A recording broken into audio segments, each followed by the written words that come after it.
Nathalie e com o auxílio do meu orientador Rafael Prearo, eu construí a pesquisa que é intitulada Mercado Negro, Análise discursiva dos classificados de emprego do Jornal do Comércio do Rio de Janeiro no século XIX. A pesquisa começou quando um dia, conversando com esse meu professor, ele me mostrando um jornal antigo, eu vi o classificado Aluga-se uma criada. Eu fiquei chocada com como aquela pessoa estava sendo retratada. E conversando com ele, a gente decidiu começar um projeto que entendesse como aquilo funcionava. Esse projeto tem por objetivo geral analisar os classificados do Jornal do Comércio do Rio de Janeiro, os anúncios de emprego e o de comercialização de pessoas, tanto no período anterior quanto posterior à Lei Áurea. A escolha do Jornal do Comércio foi, além de ser um jornal que fala da questão da economia, porque na data de vigência da promulgação da Lei Áurea, portanto, o ano de 1888, o Rio de Janeiro era considerada a capital do Império. E tem por características do jornal ser uma edição periódica diária. Portanto, o corpus dessa pesquisa tem 998 classificados, sendo averiguados 15 edições ao longo de 20 anos, da edição mais antiga para a mais recente, sendo esses dados retirados do Jornal do Comércio do Rio de Janeiro a partir da Hemeroteca Digital Brasileira.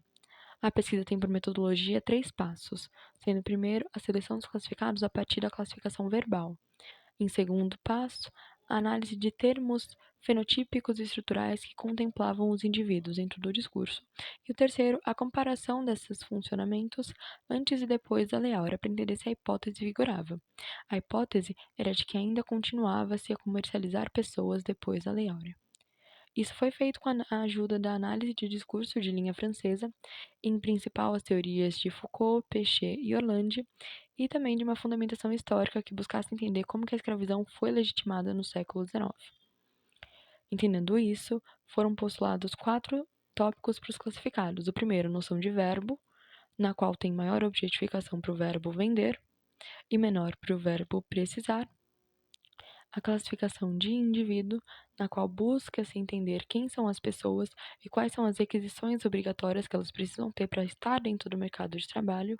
Em maior exemplificação disso está o classificado número 5, que diz: vende-se um bonito moleque de 11 anos, muito esperto. Ou seja, aqui não tem anotação de emprego, mas sim e apenas a anotação de quem é a pessoa e quais são as características que ela precisa ter para estar no mercado de trabalho, independente para que área seja.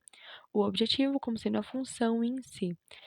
Elas são funções de cunho mais doméstico e manual, e também encontram-se profissões históricas, por ser um jornal de época, como se mostra no segundo classificado, que diz precisa-se de 2 feitores. E o endereço como sendo uma noção de ponte comunicativa, para caso haja a noção de candidatura para a vaga, o endereço estar disponibilizado para entender e negociar melhor. Entretanto, apareciam alguns endereços que funcionavam como centros de locação, ou seja, centros de comercialização de pessoas. Um dos que mais aparecia era o Centro de Locação e Comissões de Oppenheimer e CIA, como mostra no quarto classificado. Por conclusão, entendendo isso e comparando antes e depois da Lei Áurea, foi-se entendidas muitas mais permanências do que rupturas com a Lei Áurea.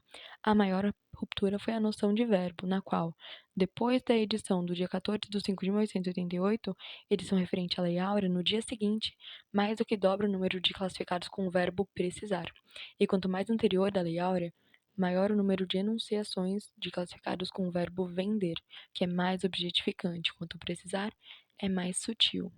Entretanto, você continua a colocar evocações no sujeito a partir da raça, da idade, da nacionalidade, do gênero, que vão continuar com um racismo que fica arraigado naquela sociedade e que continua com uma lógica escravocrata, mesmo que haja um reconfiguramento da linguagem. Portanto, muda-se o verbo, mas não muda o discurso.